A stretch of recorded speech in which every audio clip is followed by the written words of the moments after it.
Crocker, Bob Evans, Sara Lee, household names this time of year. From the stuffing to mashed potatoes and gravy, and of course pumpkin pie, it can all be overwhelming, even for the most experienced cooks. So rather than making everything from scratch, we're saving you time in the kitchen. We purchased several different brands of each food, 3 stuffings, 2 that took very little prep work. It's all stirred together, and then we will take it off the heat and cover it. And 1 that required some chopping and time in the oven.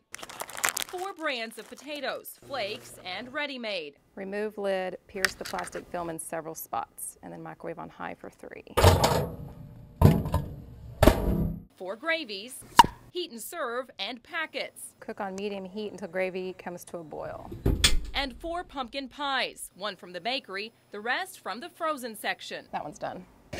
We cooked everything according to the directions and then called in our expert taste testers, 5 successful local chefs.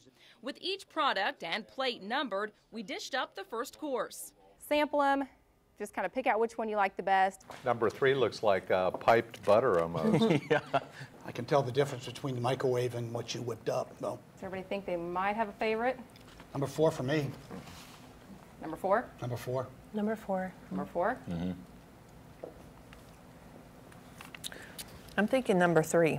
3, there's actual lumps of potatoes in there. It is. So it kind of gives it the 2's out. homemade taste a little bit. Hormel's Country Crock and Bob Evans were the crowd favorites, both heat and serve brands.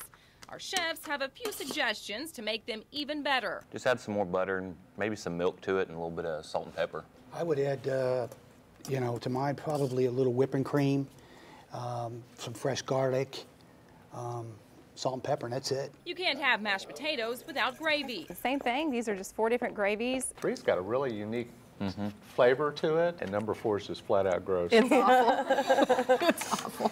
Looks like jelly. Time for a vote. I think my favorite was number 3. Number 3 for me. Okay. Number 3 for me. I think number 3 also. Yep, hands down. Number 3 was a McCormick packet. Wow. Wow. Our chef's least favorite was Pioneer brand brown gravy. Suggestions to make the best even better? Maybe add a little bit of your fresh meat stock to it so that it kind of brings out the meat flavor. So you could use some giblets, maybe a little bit more cream and some fresh cracked pepper. Next on the plate, stuffing. 3's got the best base. Just Two's pretty good. 2's good. I like the sage in 2, like you I like said. the sage in 2. It's pretty good. If I could take the celery and onions and put it in number 2, a little bit of chicken stock in there, that'd be pretty good. Number 1 was Betty Crocker. Number 2 was Stovetop.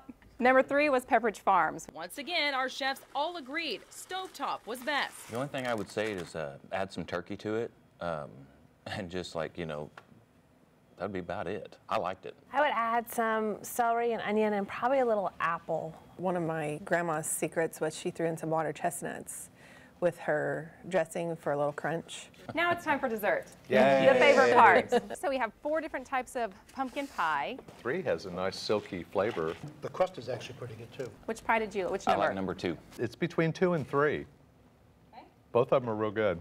I like 2 and 3, but I'll go with 3 because of the crust. Overall, it was a tie between number 2, Marie Callender's, and number 3, Sara Lee. Suggestions from our chefs. And top it with like a bourbon whipped cream of some sort on top of it. I was thinking a little gingered whipping cream, maybe with some candied pecans on the side. 15 side dishes later, our chefs are full and impressed with the easy-to-make options they've tasted. I use a lot of these products, and I add to it, and I just wing it. Some of them have pretty good bases to them and stuff, and you could make it pretty much like your own. Of course, everyone's taste buds are different, so if you'd like to see a list of all the products we tested and read some comments from our chefs, just go to KJRH.com and click on the Segment 2 tab.